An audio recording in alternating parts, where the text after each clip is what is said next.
How are you? I am good. How about you?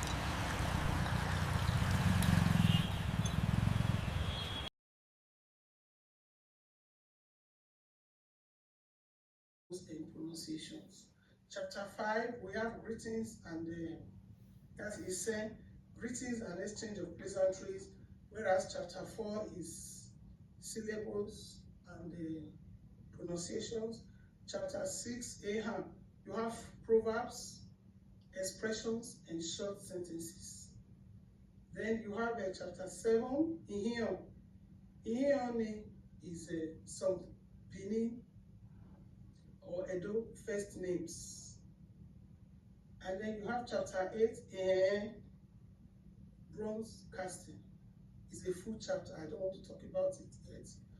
So then we have chapter 9, naming ceremony, Izomo. And the bronze casting, the Edo name for those bronze is Aaron. That's the one we have as artifacts.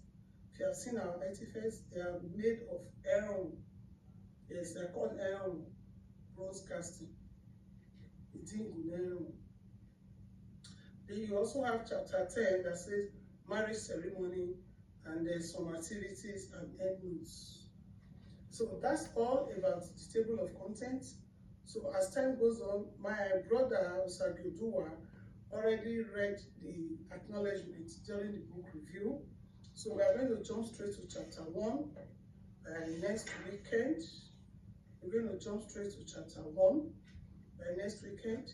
We'll look at diacritics, and then we'll look at the 7 vowels. I may need to use the board to teach the voice and the consonants. Of course, even when I'm teaching the syllables, the pronunciations, and the exchange of pleasantries, I may have to use board. Because when I'm writing and talking, the children will learn more when I apply the diacritics during pronunciations. So whatever I'm teaching, I'm going to make sure that the diacritics have been applied and I give them the proper pronunciations. So Wayabota